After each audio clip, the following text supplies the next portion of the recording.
ॐ नमः सिद्धेभ्यः। ॐ नमः सिद्धेभ्यः।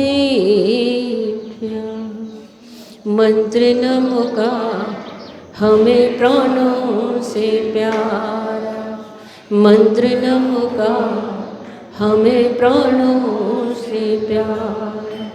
ये है वो जहां हो, ये है वो जहाज जिसने लाखों को तारा। मंत्र नमो का हमें प्राणों से प्यार। नमो अरिहंताण, नमो सिद्धाण, नमो आयरियाण, नमो वज्रयाण, नमो लोये सब सहुणम। मंत्र नमो का हमें प्राणों से प्यार। अहिंसा परमो धर्म के महावीर भगवान के संत शिरोमणि आचार्य गुरुवर श्री विद्यासागर जी महाराज जी के 3 कम 9 करोड़ मुनि राजाओं के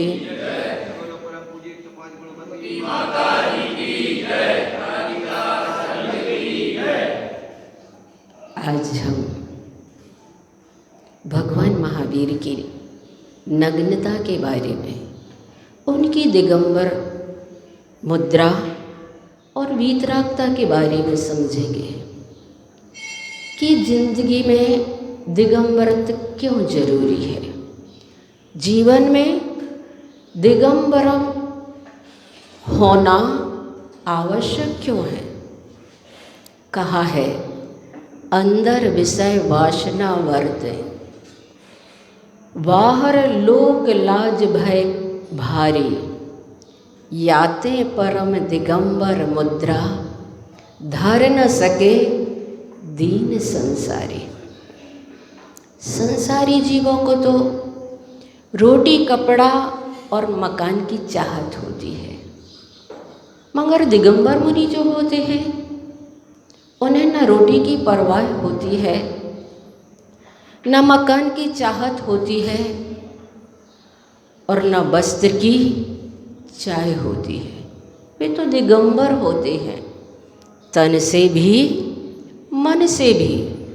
उनके मन में किसी प्रकार की ग्रंथि नहीं होती, इसीलिए वे निर्ग्रंथ कहलाते हैं।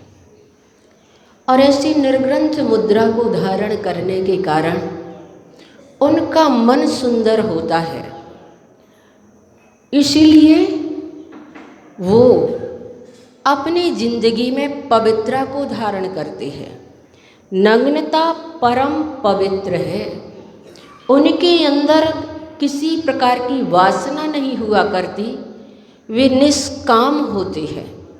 ऐसे दिगंबर मुनि दिगंबर मुद्रा को धारण करके अंतरंग और बहिरंग दोनों प्रकार के परिग्रह का त्याग कर देते हैं।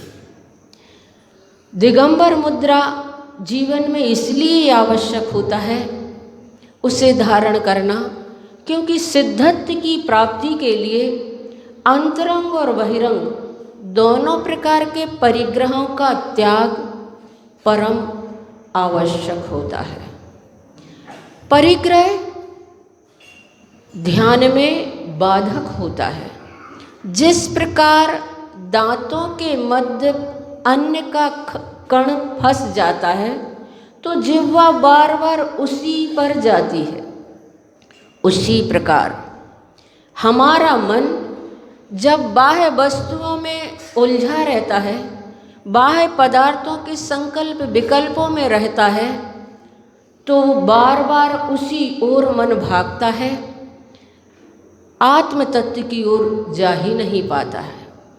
इसीलिए दिगंबर मुद्रा का धारण करना बहुत जरूरी होता है। जैन धर्म में ही दिगंबरत्व को माना हो ऐसी बात नहीं है।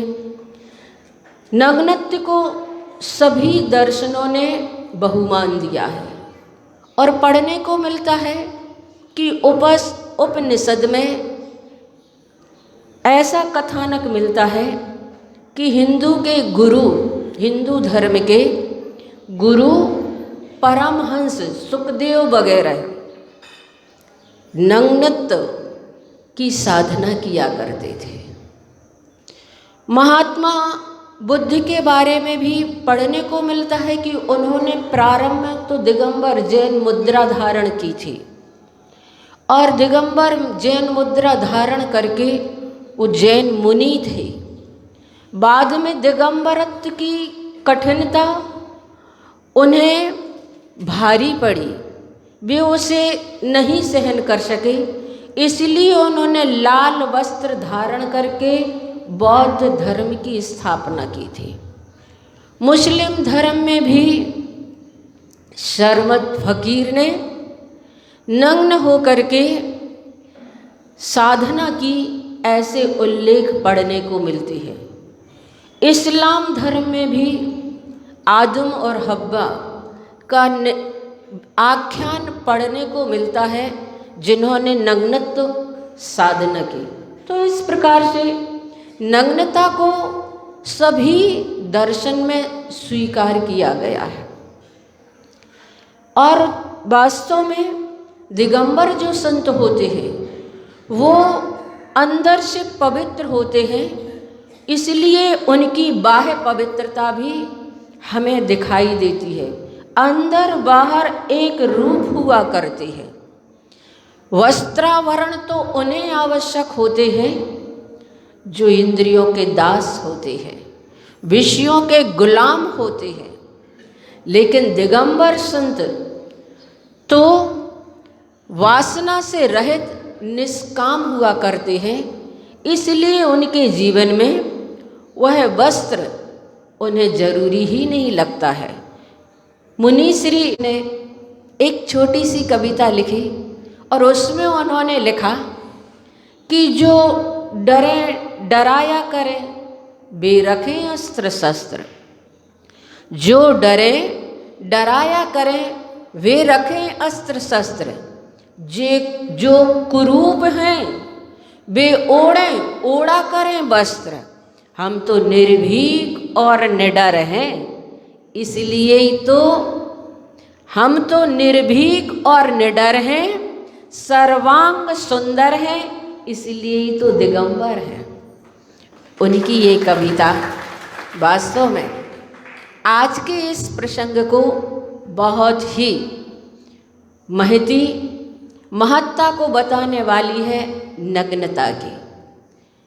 मैंने पढ़ा कि एक बार एक अजैन युवक ने अपने मित्र से कहा, तुम्हारे साधु नग्न घूमते हैं, उन्हें शर्म नहीं आती? अगर आपके पास कपड़े नहीं हैं तो 2.5 मीटर कपड़ा मेरे पास से ले जाना और उन्हें दे देना। तो उस मित्र ने उससे कहा, शर्म तो तुम्हें आना चाहिए जो तुम ऐसे संतों के लिए अपने मुख से ऐसे अपशब्द का प्रयोग करते हो। और बात रही कपड़े की, सो अपने पास रख लेना, कफन के लिए तुम्हारे काम आएगा। पर कहीं कभी आप लोगों को भी मन में लगता होगा कि दिगंबर मुनि ना सही अपने लिए, समाज के लिए ही एक कौपीन तो धारण कर लें। इसके उत्तर में मैंने एक आख्यान पढ़ा था, प्रसिद्ध है, आप सभी लोगों ने भी सुना होगा, कि जो एक मुनि महाराज दिगंबरत्व की साधना करते थे, उत्कृष्ट उनकी साधना थी, पहुँचे हुए साधु थे। उनकी उस साधना से नगर का राजा बहुत प्रभावित हुआ और उसने उन मुनि महाराज का शिष्यत्व स्वीकार कर लिया। राजा मुनि महाराज के पास आया जाया करता था, लेकिन उन्हें अपने गुरु का नग्नत्व खलता था। उससे लगता था कि अगर एक कौपीन धारण कर ले तो उत्तम रहेगा।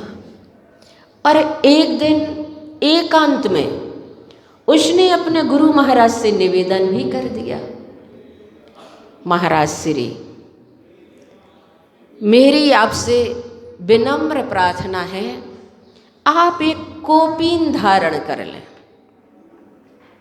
जब राजा ने बहुत आग्रह किया तब मुनि महाराज ने राजा के कहने से एक लंगोटी धारण कर ली। अब लंगोटी क्या धारण कर ली, आप देखेंगे कहानी में वह लंगोटी क्या क्या लेकर के आती है। मुनि महाराज ने जैसे ही उस कोपीन को धारण किया, अभी तक तो निश्चिंत रहते थे, किसी प्रकार की कोई चिंता ही नहीं रहती थी।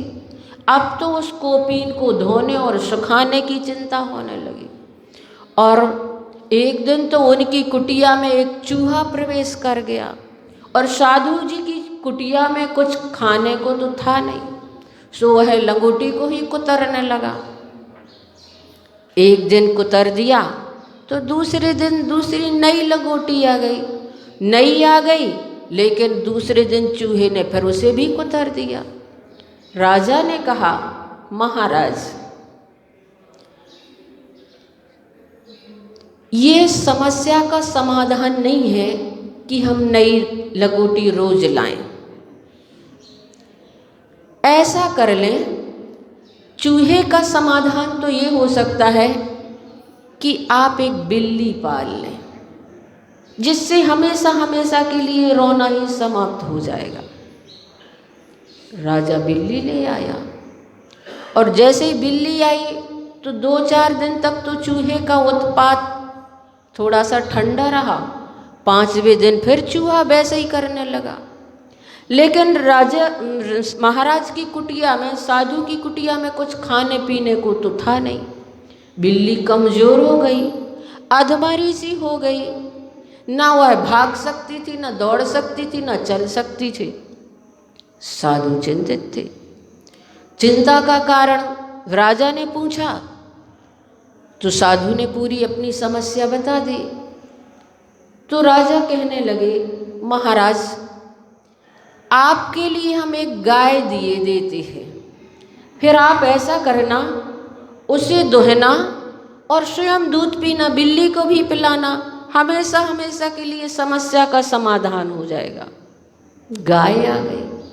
अब गाय तो आ गई, लेकिन खाने पीने के लिए उसे वहाँ कुछ भी नहीं था। 2-4 दिन तक तो गाय ने दूध दिया, उसके बाद तो गाय ने भी दूध देना बंद कर दिया। फिर समस्या ज्यों की त्यों बनी रही। तब साधु जी से राजा कहते हैं, महाराज आपकी कुटिया के आसपास मेरी बहुत सारी उपजाऊ जमीन पड़ी है, ऐसा करें आप खेती करना शुरू कर दें। खेती करेंगे, धान पकेगा, अन्न आपके लिए हो जाएगा, घास फूस जो निकलेगा गाय के लिए हो जाएगा, अन्न आप ग्रहण करें, घास फूस गाय को खिलाएं। अब बेचारे साधु साधना करते थे, खेती करने लगे, दिन भर मेहनत करते, कस करके श्रम परिश्रम इतना करते कि शाम तक तो थक जाते थे, सो भूखे ही प्यासे सो जाते थे। भिक्षा मांगने के लिए उन्हें समय ही नहीं रहता था। समस्या तो उनके सामने थी। राजा आया, साधु ने कहा, अब क्या करना मुझे शेष रह गया है। तो राजा ने कहा, महाराज मेरी तो आपसे एक विनम्र प्रार्थना है कि आप किसी सुयोग्य कन्या से विवाह कर लें तो बहुत अच्छा रहेगा। अब आप समझ सकते हैं इस कहानी के माध्यम से कि एक कोपीन की सुरक्षा के लिए बिल्ली लाई गई, और बिल्ली क्या लाई गई, वो तो सारी दिल्ली उनके कुटिया में ले आई। तो बंधुओं, इतना सा परिग्रह हमारी जिंदगी के लिए कितना खतरनाक हो जाता है। इसलिए दिगंबर मुद्रा धारण करने वाले संत आप लोगों ने मस्त मौला कहती है। किसी प्रकार की कोई चिंता ही उन्हें नहीं रहती है, किसी प्रकार की उन्हें कोई फिक्र ही नहीं होती है। अपने आप में डूबे हुए होते हैं और अपने आप में लीन और तल्लीन हुआ करते हैं। बंधुओं, दिगंबरत्व मोक्ष प्राप्ति के लिए, सिद्धत्व के लिए परम अनिवार्य होता है। इसलिए जैन दर्शन में उसे स्वीकार किया गया है और उसके बिना कभी भी हम अपने सिद्धत्व का अनुभव कर ही नहीं पाएंगे। समय अपना हो गया है, इसलिए मैं इतना ही कहना चाहती हूँ, हमारे जीवन में जितना जितना भार कम होता चला जाता है, उतने उतने हम ऊपर उठते चली जाते हैं। निर्भर होकर के अपने आत्म तत्व की अनुभूति में वह हमें निर्भर अवस्था कारण बनती है। इसलिए हम उसके ही अनुयायी हैं और उसका ही समर्थन करने वाले हैं। हमें अपने जीवन में एक दिन उसे धारण करना ही पड़ेगा। आप लोगों ने देखा होगा कि ये मूर्तियाँ जो हमें प्राप्त होती हैं, वो इनकी न्यौछावर राशि, एक बार जयपुर लोग मूर्तियों को खरीदने के लिए गए। सामान्य मूर्ति जब किसी व्यक्ति ने ली तो उसकी कीमत सामान्य थी, और उतनी ही साइज की जब दिगंबर मूर्ति ली तो उसकी न्यौछावर कई गुनी शिल्पी ने बताई। खरीदने वाले ने कहा, ऐसा क्यों? मूर्ति दोनों बराबर हैं, फिर इसकी न्यौछावर राशि इतनी अधिक क्यों?